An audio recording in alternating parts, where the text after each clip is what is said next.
Hello, Kristen. Hi, Bill. How's it going? I'm good. How are you? I'm doing all right. In case you were not aware, we have already announced that you will be a permanent fixture for the Weekend Blog, rotating with Matt Lewis. So we're all very excited. Oh, excellent! And to those who aren't fans, sorry you're stuck with me. And me, no one even rotating with me. So you're really stuck with me. The number one priority of the Tea Party wish list, the repeal of Obamacare, has been achieved in the limited reality of the House floor. There's no expectation it will even reach the Senate floor, let alone be signed by the president. So how are conservative bloggers dealing with the new reality of the healthcare reform law still on the books? Well, first of all, they're very excited. You have a lot of folks who are blogging and sort of taking on the question of why does this matter? Understanding there's no way President Obama signs it. Why would we even put in the effort to do this? And Mo Lane at Red State puts it plainly, says that the reason why you do this is because it's the right thing to do. And there's sort of this excitement that Republicans have, didn't just talk about repeal in a campaign and then chicken out. That they're sort of doing the things that they said they would do, which is delightful to many conservative bloggers. And you also have a lot who are talking about, not only does this send the right message, does it show voters that we are doing the things that we promised we'd do, and even though it's not going to get signed, we're taking these actions anyways. They say the other thing is this will set up an interesting debate in the Senate. And you have well, first of all, it does two things. One, it gives Republicans momentum. Jeffrey Anderson at Weekly Standard says this gives Republicans momentum in the days and weeks to come. They will work to defund Obamacare. They will conduct oversight hearings on such matters as the Obama administration's misuse of taxpayer money to promote Obamacare. And most of all, they will advance serious Republican alternatives to this unprecedented threat to limited government fiscal solvency and liberty. In that this does have symbolic purpose beyond just assuring constituents that we did what we said we'd do, in that it can give momentum to other efforts. And then you have Brian Darling over at The Foundry, it's Heritage's blog, who sort of lays out a way in which the bill can come up in the Senate, rather than Harry Reid just sort of being able to push it away, and lays out this very lays out the procedures that would be required in order to bring it up for debate. That once the Senate receives the bill, any senator can use Rule 14 to object to a second reading of the bill, and that objecting to Rule 14 would hold the bill at the desk of the Senate rather than letting it go off to a committee. It would put H.R. 2 on the Senate calendar. And then any senator can use Rule 22 to commence debate on H.R. 2. If they have held the bill at the desk, it's the filibuster rule. And so if any senator can gather 16 signatures on a cloture petition, they then file that with the clerk of the Senate. This commences a proceeding that would end a vote requiring the 60 to shut off debate, which basically would put the Senate in an interesting position because you have a lot of debate about filibuster reform. It would sort of force Democrats into a position of having to filibuster against this bill, puts them in a tight bind. And then it also, Republicans in the House want to see folks in the Senate have to cast a vote on this. Again, in this cycle, especially knowing, there are a number of vulnerable Democrats coming up in 2012. They want to get that vote on record that these folks had the opportunity to vote for a repeal and didn't. Sort of another mark on their record when they go to the ballot box. So that's primarily the sorts of things that I've been seeing. Has anything been discussed on the left about healthcare repeal? Well, the left has generally been more dismissive of the Republicans' inability to agree upon a shared set of facts when it comes to the debate. You had Jonathan Bernstein at the New Republic going into considerable detail on why it matters that the Republicans just refused to accept the Congressional Budget Office numbers as they were, despite the fact that they previously lauded CBO to the skies when the early drafts of the health care bill were found to increase the deficit. All of a sudden, when it was found to reduce the deficit, the CBO was either a bunch of hacks or dupes, and basically ends by saying, if they really believe that the CBO's numbers are somehow cooked and phony, it makes it a whole lot harder to reach a deal on health care and therefore the long-term budget.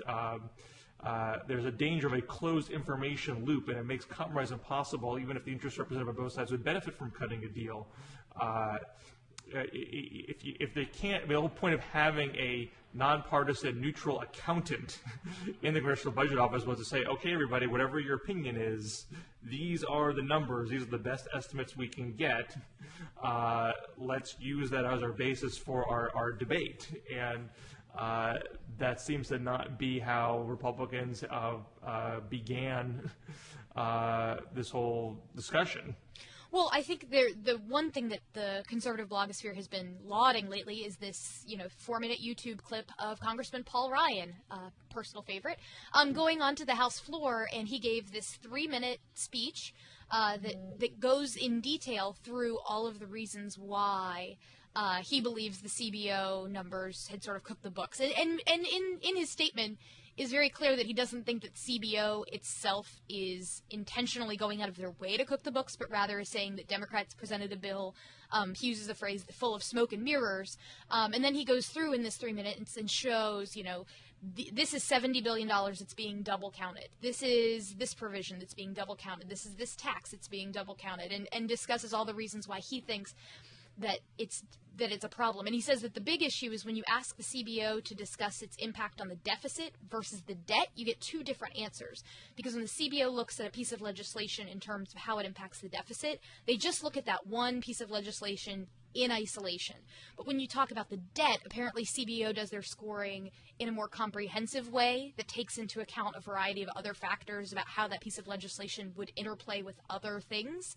And how that impacts the overall picture, which is why Ryan's remarks say, all these people who are talking about the deficit, that's not the complete picture. Let's look at what CBO says about the debt. And then there's the other statement that he's used a bunch of times that seems like fairly common sense math to me, which is that the bill has 10 years worth of tax increases, but only a smaller portion of expenditures. And so, of course, looking over a 10-year time horizon, when you're bringing in money for more years than you're spending out, it's easy to make it look like it's less expensive than it is over a timeline when you are both bringing out and spending for the same amount of time. So that's why he's sort of been a hero in the conservative blogosphere this week, because he got to go on the floor. And there's also one of the bloggers that I had mentioned before had said this is it, and this was Mo Lane at Red State, had said this is why it's important for us to have the majority, because if we didn't have the majority, Paul Ryan couldn't go on the House floor for 3 minutes and say these things, but because he's now chair of the Budget Committee, he has that platform from which to make his case. So that's, as best as I can, paraphrasing Paul Ryan's remarks, that's been the statement that has generated a lot of excitement. Now, I would note that the Center for Budget and Policy Priorities has debunked everything that Paul Ryan has said on this subject.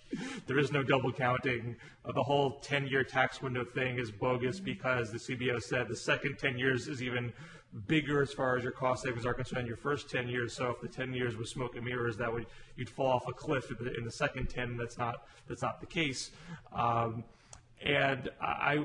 It somewhat gets me back to, or gives me an opportunity to talk about Paul Waldman's blog post in TAP, the American Prospect blog, which basically makes an argument that, to quote him, as a group, Republicans don't really care much about health care. That's why there is and has long been a wonk gap on the issue. Republicans will gear up to fight against the Democratic reform effort, but when that's not going on, it just isn't high on their list of priorities. So he was making the point that the whole notion of repeal and replace is all going to sputter out when you get to the replace part, because they just don't really care all that much. It's not on the top of the list of things to do. But also seems to get at it's not even necessarily worth it to even get the numbers right here, because if you're not going to take the next step and actually craft a workable policy, it's a lot easier just to throw out potshots. Well, from a political perspective, there's a grain of truth in the sense that Republicans do need to come up with something workable as an alternative. That repeal on its own is not enough, because there are components of the bill that alone poll very well, are very popular, things like pre-existing conditions, letting kids stay on their parents' health care until they're 26, stuff like that. It actually sets it up for Democrats to say, hey, Republicans just tried to repeal protections for folks with pre-existing conditions. So that's I would agree that it is critical for Republicans politically that they need to come up with something, and that I'm interested to see what will emerge, because I have not yet seen a whole lot bouncing around about what it would look like, besides a package of trying to keep in place some of the more popular things, as well as introducing stuff like purchasing across state lines, other things that Republicans had sort of talked about during the debate the first time around. I mean, is it possible that at the end of the day it's not important for Republicans to come up with this alternative plan, and that as much as the conservative bloggers there is excited about the notion of forcing a Senate vote and finding ways to keep talking about it, that they might just say, we had our repeal vote and maybe we should talk about something else right now? Well, and I would agree with that wholeheartedly, in that this has sort of been something that myself and my other colleagues at my firm have been big believers in, is that Republicans need to talk about the economy.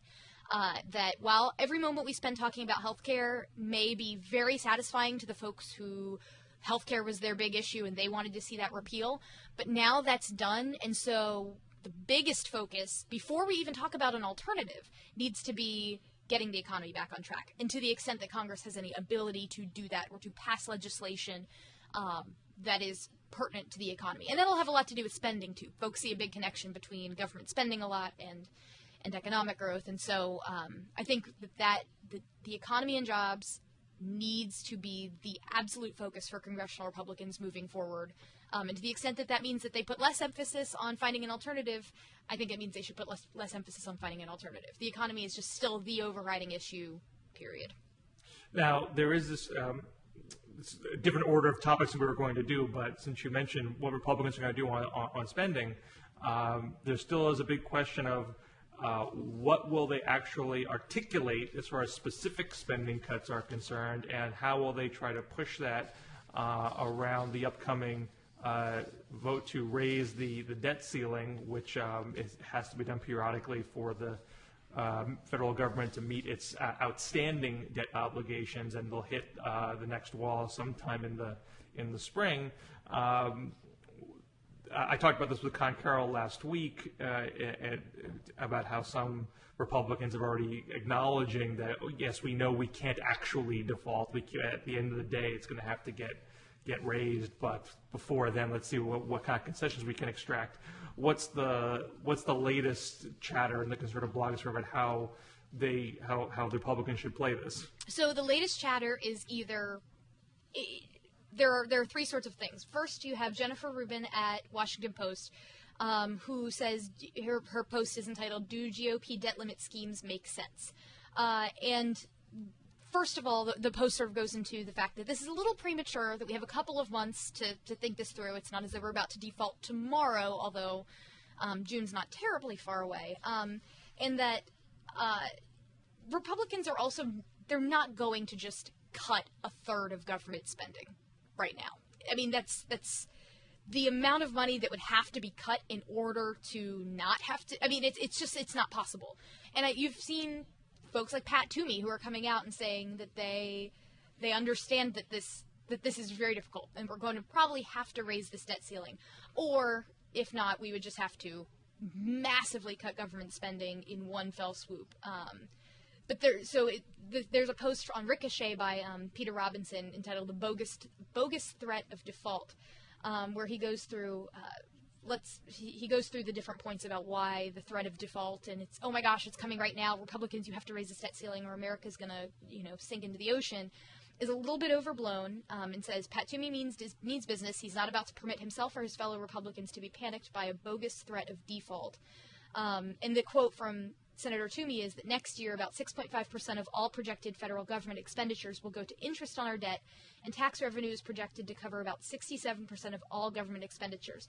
So with roughly 10 times % more income than needed to honor our debt obligations, why would we default? That the problem comes when you have to cut a bunch of spending. Now, when you were talking about spending cuts before, I made this very excited face, and then, because Actually, I get asked this question frequently, like, what would Republicans cut? And I was like, I'm not in Congress. I don't know what they want to cut. There are two strategies. You can either keep all your programs and just reduce the funding to all of them and say, hey, you got to do the same amount, but you got to do it with less. Or you just cut entire programs. And so there is a post by Ed Morrissey at Hot Air about GOP set to roll out $2.5 trillion in cuts over the next 10 years, and it has actual programs and things that will be cut. Some of them I like, some of them make me a little nervous. Some of the cuts include cutting the $150 million subsidy for the Washington Metropolitan Area Transit Authority. It would cut... What have they done lately? They apparently somebody is having trouble getting to work on time. Does not like the metro. It would cut in half. It would cut it in half to $7.5 billion the federal travel budget. I mean, you hear reports a lot of times about this federal government agency booked X number of first-class tickets that were unauthorized, and they booked this number of duplicate tickets and this number that weren't made. So the thought being, cut the travel budget. People will have to do more with less. Suddenly, you can't just accidentally book duplicate first-class tickets anywhere because you don't have that much money to work with. Other things include cutting $445 million annual subsidy for the Corporation for Public Broadcasting, sorry PBS, and $1.5 billion in annual subsidies for Amtrak. But then this post also goes on to say that this is sort of just superficial, that alone is not going to save the federal government, and that that's all nickel and dime stuff. Yeah, it's only a start. The quote is, "It's really only an appetizer," and it says the main drivers of deficit spending are Social Security, Medicare, Medicaid, and other mandatory spending on entitlements. Even if Democrats agreed to these cuts, Congress would still have to raise the debt ceiling by a significant amount to allow the Treasury to sell bonds to fill the gap. But in a response to all the questions of what are Republicans going to cut, there are now some concrete answers. They may not be as satisfying.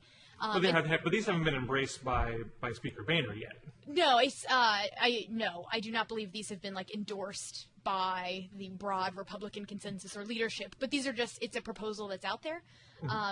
It's Jordan's Spending Reduction Act, and it includes the bulk of cuts come out of it's returning non-defense discretionary spending, and it's returning spending to a level at 2006 spending levels rather than it's been talked about. We'll go back to 2008 levels, and going back to 2006 is a little more dramatic a cut because Democrats were not in control of Congress yet. Anyhow, that's currently the discussion about where things would be cut. But with an acknowledgement that it's got to come from entitlements. And I think you had mentioned that there's a sort of interesting debate around entitlements on the left as well. But go ahead.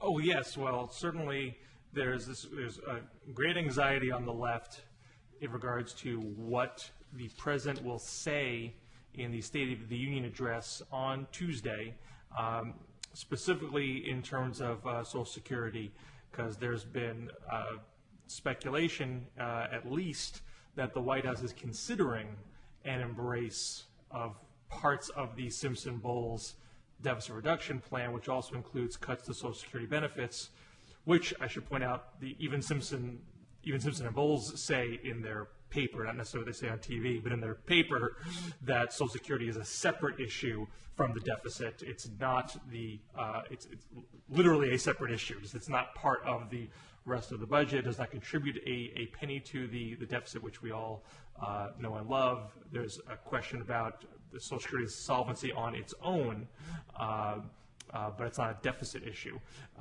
Nevertheless, Simpson-Bowles, when they make public statements, they often conflate the subject. Sometimes Obama's conflated the subject, sometimes he has not. But he has always said that something should be done to shore up Social Security's long-term solvency. And most people on the left agree with that to the extent it would be something very mild and would not cut people's benefits. People are very comfortable on the left with raising the payroll tax cap, for example. But as far as raising the retirement age, which is an effective benefit cut, although it would be for younger workers, or a change in the cost of living formula, which would affect current retirees as it's structured in the Simpson-Bowles plan, those things raise far more hackles. And folks on the left have been arguing in the blogosphere and elsewhere, particularly my own organization, Campaign for America's Future, that it would be not just bad policy-wise, but politically devastating. You had Paul Rosenberg at Open Left saying, "Will Obama stab the Democratic Party in the back at the State of the Union?" citing a poll that my group did with the Democracy Corps showing how unpopular this is, regardless of party affiliation, whether you're a Democrat or an independent or a Republican. There's opposition to raising the retirement age or cutting benefits otherwise across the board. So the argument is saying, look, you're going to split the Democratic Party, you're going to upset rank and file voters, whether they're independents or they're even Tea Party conservatives. You have Dan Frumkin at the Huffington Post with a similar piece saying, Obama's Social Security talk is turning voters off, pollsters say. That post-election poll by Celinda Lake's Lake Research Partners found by a margin of 3 percentage points, Americans now trust Republicans more than Democrats when it comes to Social Security, the first time since the program became a signature issue for Democrats in the 1930s. And the argument is because there's been more uncertainty about what Obama's going to do in Social Security and has not been resolute in defending it as of late. Progressive Blue, Michael Conrad, talked about the end of the Democratic Party as we know it if Obama took this step. So there's that kind of tenor of discussion in the liberal blogosphere. And so the question becomes, I think, for the White House, can you dismiss that as just, typical carping from certain corners of the left, like with the tax cut deal, but once you did it, it was widely supported across ideological stripes, or is this a bigger issue? Because you have all this polling data showing that support for Social Security is very broad. Is the blogosphere going to successfully make the argument to the White House? Even if your new economic team headed by Gene Sperling has a wonkish desire to do this, it is so politically devastating that you would be absolutely crazy to do it. And no one knows. The Hill reported just this week that even though congressional leaders on the Democratic side don't want the president to do this, that they have not told them what they're going to do. So it's true unknown what is going to be said. That's why my group has a petition now basically saying, here, now is your chance to tell the White House, don't do this, have the impact before the speech. Mm-hmm. So I don't know if the conservative blogosphere is picking up in this debate at all, or they're just shrugging their shoulders before Obama says anything. They can't believe Obama would ever do anything to cut Social Security. They want to cut Social Security themselves, so they hope it should be done. I don't know what they're saying. No, I mean, I honestly haven't read very much. Most of what I'm reading about reforming entitlements is this week is mostly tied up in the healthcare debate rather than on Social Security. There's a really interesting piece by Philip Klein who posted over at the American Spectator about the sort of money quote at the end. I mean, it's mostly about the healthcare bill and the CBO report and the things that we just spoke of. But then he goes into this sort of interesting connection between the healthcare bill and entitlement reform and things like that, and says even if one were to grant that that being the Democrats' assumptions about the expenses, the Democrats are still left with an unorthodox path to fiscal responsibility, one that drastically increases America's entitlement obligations at a time when the nation is in the early stages of a long-term debt crisis caused by an inability to pay for the entitlements that we already have. The problem is that the combination of things like Medicare cuts and tax increases that are used to pay for Obamacare are now no longer available to offset the ballooning costs of these existing entitlements. That basically, the things that Republicans don't like as far as tax increases, or the things that are making Obamacare appear deficit neutral or deficit positive in CBO scoring, you could have used those tools to address something else. So even though you've created a program and that you're paying for it in another way, I think the idea is, well, if we are going to be taking that money, why don't we apply it to the problems we've already got? But that's sort of the only thing that I've seen on the right, and that's Medicare. That's not even Social Security, really. My question for you is, do you think that there'd be any sort of compromise position that Obama could take, like say, we're gonna move the retirement year for folks who are really, really young, and as a compromise, we will remove the cap on the payroll tax cap so that you don't stop paying Social Security tax once you've made a certain amount. Do you think that there is a place for a compromise, or do you think this is like hold firm, absolutely no cuts? Well, I mean, that's Simpson Bowles does all that. They right. do raise the payroll tax cap, and they cut benefits for current retirees with the cost of living adjustment, and they raise the retirement age. But so it's that package. 69. That package is unacceptable. Okay. I mean, it's certainly unacceptable to the progressive movement as it stands almost across the board, and the polling that we've done would indicate that would be rejected by a broader segment of the public too. So I don't think that is a basis for a compromise. Now, if the president tries to do a piece of that, if we try to did just the payroll tax gap hike, the left would be perfectly fine with that.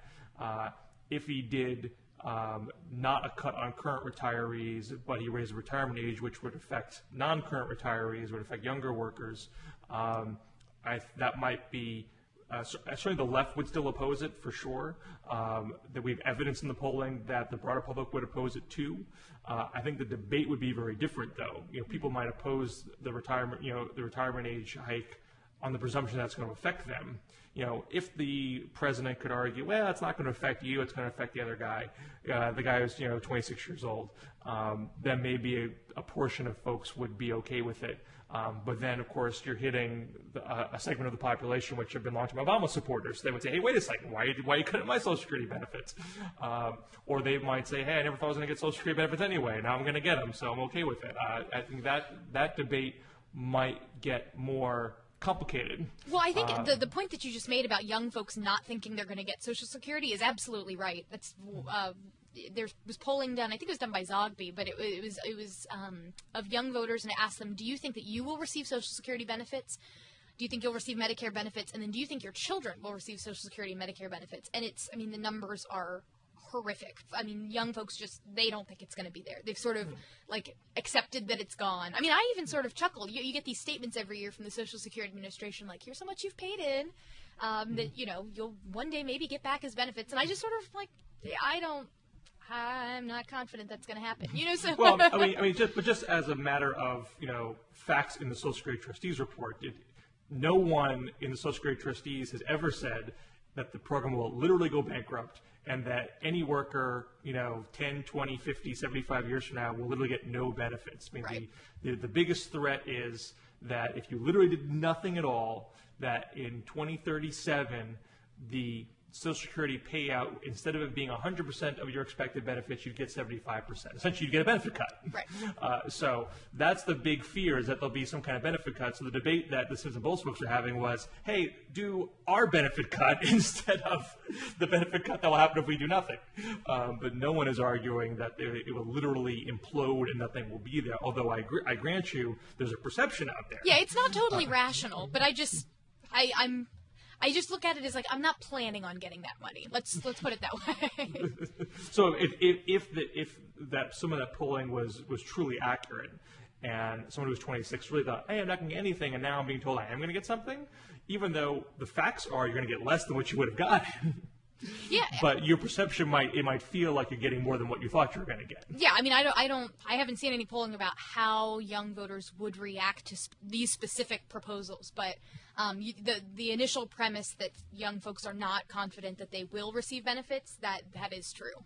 Right. So I both think, anecdotally and in data that I've seen. Right. So I think it would depend on what exactly Obama proposed, how he presented it, how he sold it.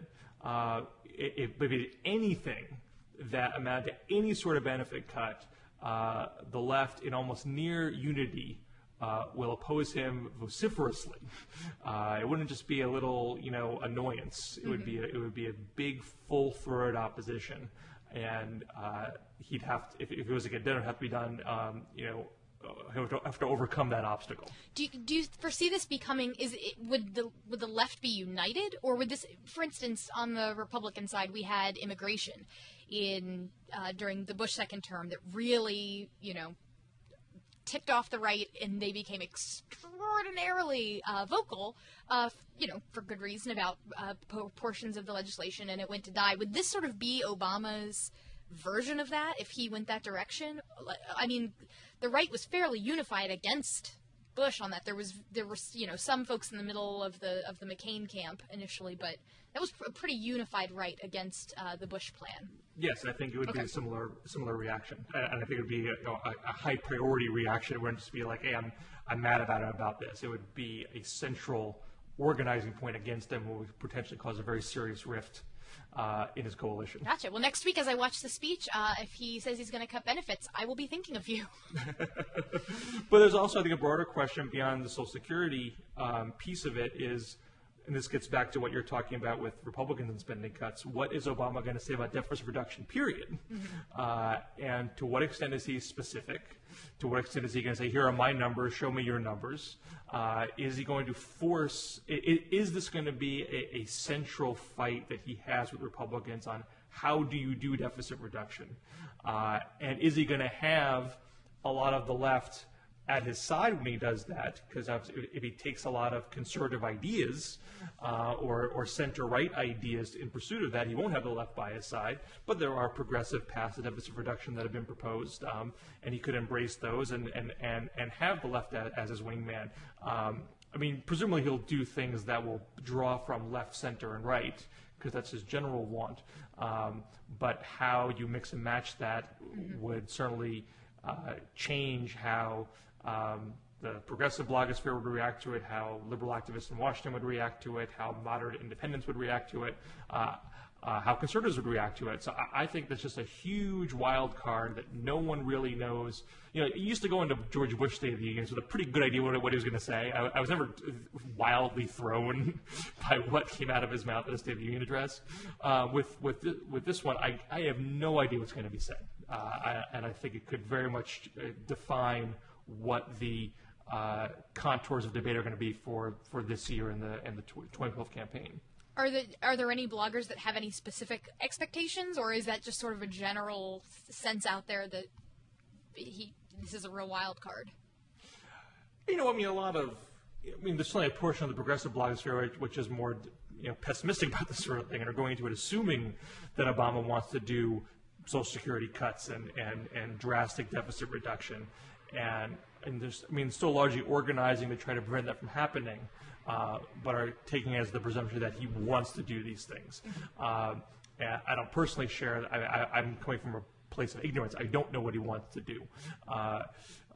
But certainly, if I can segue a little bit, there was this article that came out in the New York Times Magazine, a preview of the New York Times Magazine, from Peter Baker about Obama's economic team, going over what went wrong over the past 2 years and what they might do going forward. And you had a lot of "I told you so" type commentary on the left about it. Felix Salmon, who blogs for Reuters, saw it as proof that Larry Summers was primarily at fault for not allowing the stimulus to be big enough, because he told Christina Romer, one of the other economic advisors, to not include a $1 trillion number as your high end for a potential stimulus package. Felix Salmon said Larry Summers, who should have cared much more about unemployment than he did and was in large part responsible for the incoherence and most important arm of the Obama administration, going beyond the point about that stimulus number, but that just that he ran a very dysfunctional shop and was not a good manager of staff. Marcy Wheeler, who blogs at Fire Dog Lake, the Empty Wheel section of that site, scoffing that foreclosure and housing in Hamp didn't even come up in this giant New York Times Magazine article, which you seem, I think, jointly blame both the reporter and the White House itself for not even getting into that in great detail.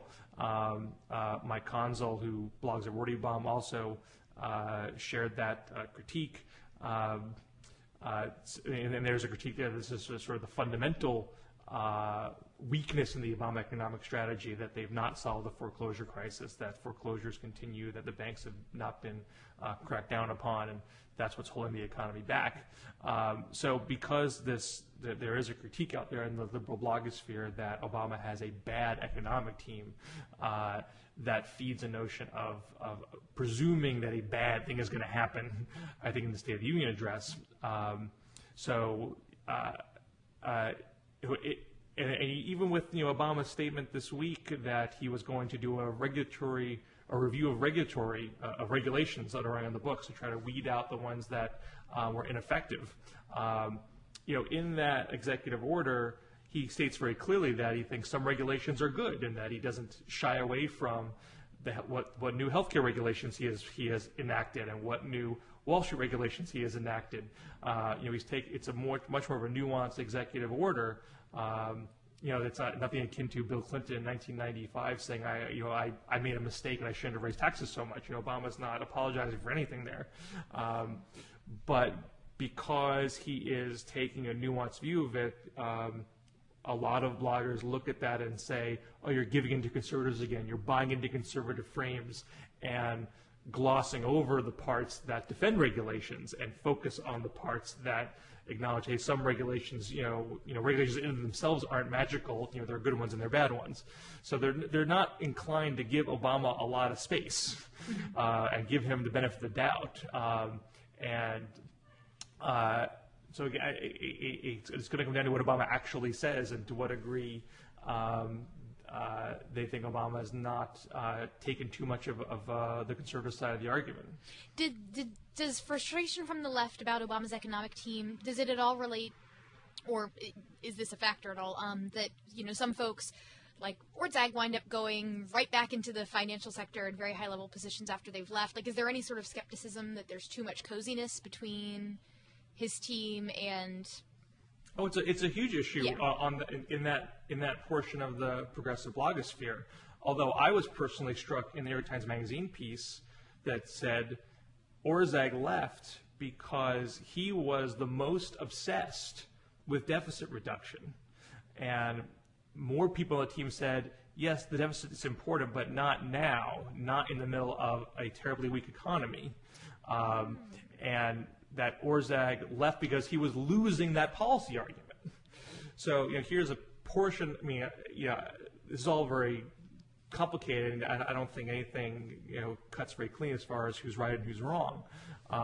But that piece of the article, which I thought was very interesting, I did not see a lot of pickup in the blogosphere because that would suggest that Obama was not going to do anything particularly draconian on the deficit and risk the economic recovery in the short run, which is the argument that most of these liberal bloggers and myself included have. So that's a positive sign. Now, signs are one thing, what he says is another. Let's see what he says in the State of the Union address. But no, I didn't see a lot of bloggers clinging to that line in the article and saying, oh, it's all going to be okay. Gotcha. They're focusing on the parts of the article that says, boy, they really screwed up by listening too much to Larry Summers. There's not a lot on the right about this. There was a piece by Pete Wehner in Commentary, just a post from today, or post from yesterday rather, where he says, but at some point it may dawn on Mr. Obama that the problem is not simply his team, but the economic ideas and philosophy that are guiding his decisions. Those appear to be harder for him to replace than Larry Summers. So there's not a lot of concern about the individuals so much as he's got the wrong economic philosophy. We still disagree with him. And so it goes. I will say that I enjoyed Larry Summers quite a bit, his character rather, in The Social Network. So which I've not seen. So don't give away the Larry Summers ending. I won't tell you what happens. But I think a lot of folks on the left have that same general view. I mean, they're mad about the policies more so than the people. I do think a lot of blogging gets hung up on the people, and so no one's spiking the ball because Larry Summers and Rahm Emanuel are gone because they don't like Bill Daley and Gene Sperling too much either. They think it's going to be same old, same old. But there's other arguments that are made in the blogosphere saying, look, it's Obama's the guy at the top, and these are his policies, and the right's criticizing these policies because they think they're too big government and tyrannical socialism, and the left doesn't like them because they think they're too close to Wall Street. So as long, if Obama came out with not that I expect this is going to happen, but just a total progressive wish list in the State of the Union address, they're not going to care that Bill Daley is chief of staff anymore. People are mad about Bill Daley because they're concerned it's going to lead to policies that are not cracking hard enough on banks, are not solving the foreclosure crisis fast enough, or not pumping enough money into more infrastructure investment. That's the stuff that they're concerned about. Okay, that makes sense. Should we leave? Is there anything to say about the slow-moving Republican presidential primary effort? It is very slow-moving. It is very, very slow-moving, and I heard that Obama's going to be in his campaign in, I think, March or April is when that's going to fire up, but I have no idea what's going to happen on this Republican side, except the big sort of talk in the blogosphere this week. There have been a few things. Tim Pawlenty's book came out. So the big quote that I've seen tweeted a lot today is he makes a quote about Mike Huckabee where he says something like, because he talks about his faith a little bit in the book, and he says, but I'm not here to out-preach Mike Huckabee, something like that. So kind of interesting. It seems to me that Pawlenty's taking a lot of pages in one sense out of the Romney playbook from last time, in that, Romney, here he was, this governor, just leaving office, needed to build his sort of name ID, convince conservatives he's one of them. It seems like Pawlenty's running almost the same playbook this time, really trying to be active and out there and, little things going on all the time. Meanwhile, Romney's taking a very different page, or writing a different play this time, being sort of very quiet. Popping up when he needs to, but sitting it out when it's unproductive. Someone who is not sitting it out, even when it may be unproductive, is Sarah Palin. And this has been the other interesting thing that I've seen in the blogosphere this week, is you've traditionally had, you have lots of schools of thought on Sarah Palin, but if I were to overly simplify it, you have the folks who think she's formidable, she's not to be underestimated, and even if right now she doesn't have support among independents, she's got an appeal, and she can definitely win a primary, and she's going to be our girl. And there's another school of thought that says, no way, she's got enough problems with independent voters, not going to happen. She's not a serious candidate. And usually that second camp has been sort of the David Frums of the world, occasionally the Ross Douthat's, who are sort of like, she's not serious. She's hurt herself too badly.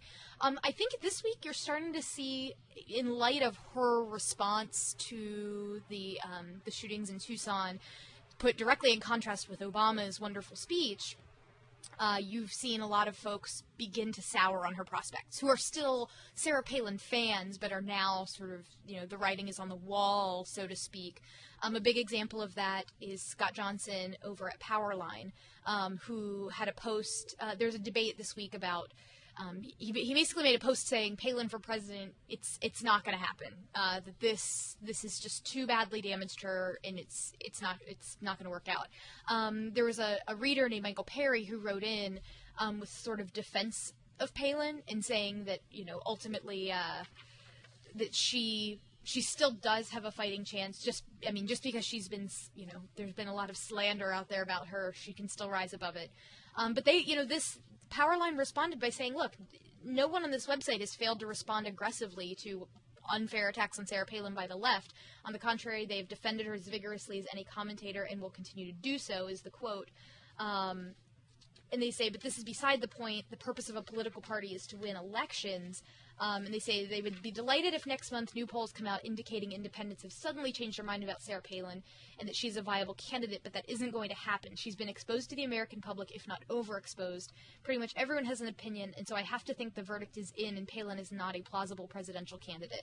That the big outcome of her video has not been positive, and that while she may continue to garner the sympathy of conservatives who say you're being attacked unfairly too much for these things, there's also a concession that it has become an almost insurmountable task for her to pull it off in a general. And that's I'm sure to folks on the left they're thinking, please let the right nominate her. Please, please, please, we'd love that fight. But now you're seeing conservatives. But there are lots of Republican choices we say that about, so it's not. Palin's not the only one we're angling for. Nobody's perfect. We will see who emerges out of this and who decides to run. The other thing, if we're going blogosphere 2012 gossip, Mike Pence's name keeps popping up. I've seen that pop a lot this week in terms of people saying that they really, really like him, although I've also been... It's not a Herman Cain boomlet out there? Oh, there is a Herman Cain boomlet, to be sure. We'll see how far that goes. I'm interested to... I will be frank, I don't know enough about him to give you a full description of the Herman Cain phenomenon, except that I know it exists, that I've read about him, that he's an African-American businessman who's run for office before, and that he is beloved by the crew over at Red State in particular. That's where I read about him a lot. So we'll see. But have you had his pizza? I have not had his pizza. I don't think so. So I would think that would be the test. Would he make America as good as his pizza? If only that were the standard we were being judged by, this would be a fascinating election. But to go back to Palin for a second, not that I want to obsess about it too much, but it strikes me as a little odd that a lot of conservative bloggers are showing a degree of pragmatism. Hey, we know she can't win. Let's not, go down. Let's not do Christine O'Donnell all over again on the presidential level. But is there any kind of then additional introspection? Is there anyone saying, why is it that Sarah Palin isn't embraced by independents? Is there something that does not work at the presidential level that we should not be encouraging others to replicate? I have not seen so much of that introspection. I mean, much of it, as in the post that I just read to you, is that she has been, in part, tarnished unfairly by attacks on her that have gone way too far, that have been beyond basic criticism, and that have really just sort of sullied her name. And so that's not really replicable as much. I mean, that's sort of Sarah Palin specific. I don't even think it's ideological. I don't think people are saying she's too conservative to be electable. I think it's a personality issue, and that some are saying is her own fault, some are saying is driven by an unfair climate around her, some are saying it's a bit of both. But I don't think that that's something that folks see as transferable onto other candidates, or that other candidates are likely to make similar mistakes if they're new. So does all that Palin support just shift directly into Michelle Bachmann, or is everyone the Bachmann boom? Are you predicting it now? No, I don't know. I mean, and look, I think that people who like Sarah Palin are still going to vote for Sarah Palin if she runs. If she runs, I mean, the other post that Jennifer Rubin had today at the Washington Post was that she doesn't think it's very likely at all that Mike Huckabee or Sarah Palin will run, considering they have these multi-million-dollar media empires that they're sitting on. Why would you run for president? Running for president makes you a crazy person. I think there's a quote from John Adams where he says, the only person that would ever congratulate someone on becoming president is someone who has never been president.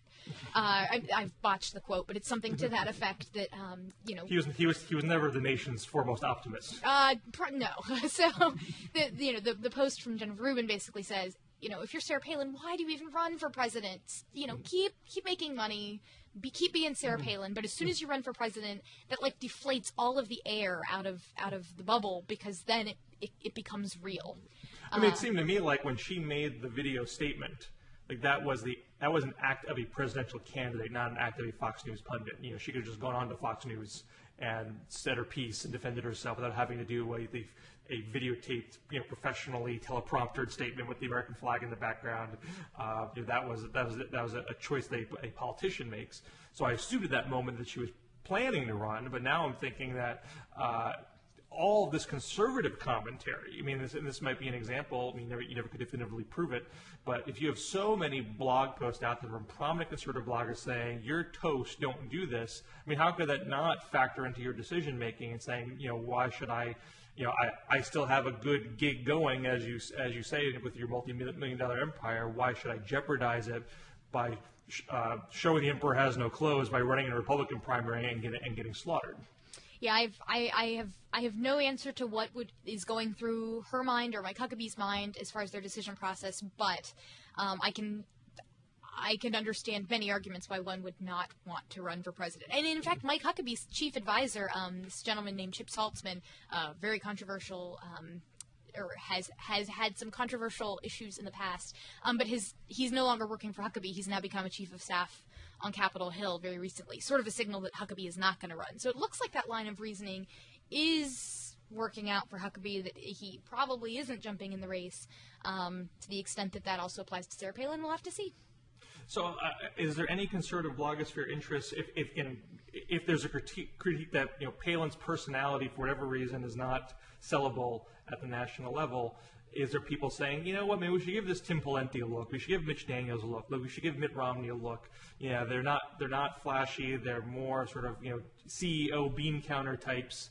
But maybe that's what we need in a presidential candidate. Yeah, I mean, then that would if the complaint were that she was too out there and vocal as compared to a Mitch Daniels, then you'd also see this criticism being applied to someone like a Newt Gingrich, who's definitely out there and speaks his mind and is very visible. But I imagine there's some conservatives that would say, I really don't think Newt Gingrich can go all the way. Well, yes, there is that concern, although Newt Gingrich sort of has his own set of things he'll have to overcome. But I think that the appeal, when folks are looking at someone like a Mitch Daniels and saying he's got appeal, it's mostly about the policy rather than, yes, we've boring guy. Let's go. I mean, you'll hear folks like there was an AI panel that I was on with Ross Douthat where he said, or he and Dave Weigel were both saying, I think this is going to be the year of the bean counter guy, as a contrast to Obama, because Obama was the celebrity in '08, and so if Americans don't think that went very well, maybe the natural reaction would be not to pick a Sarah Palin or another big celebrity, but rather to pick someone who is incredibly boring, vanilla, and can somehow be credibly trusted to get the country back on track. So I think that's something that I've heard before, but I don't think that people are looking at a Mitch Daniels and saying, yes, boring guy. They're looking at him and saying, this guy managed to have a budget surplus in Indiana during a recession. This guy has the policy smarts to get it done. He's real good on fiscal policy. Let's go. I think that's most of why you'll see folks having a sort of political crush on a Mitch Daniels. But certainly in the conservative blogosphere, there's no coalescing around anyone yet. No. And that has a lot to, I mean, nobody's announced yet. And as soon as those dominoes start falling, you may begin to see folks coalescing. But besides Herman Cain, I've not seen much coalescing around any one particular candidate. All right. Well, let's leave it on that note. Always good to talk to you, Kristen. Good talking to you, too. And I guess we'll talk to you in 2 weeks. I'll probably talk to Matt next week, barring a unforeseen scheduling hiccup, which does happen sometimes. But until then, that's this week, and we'll see you next week for This Week in Blog.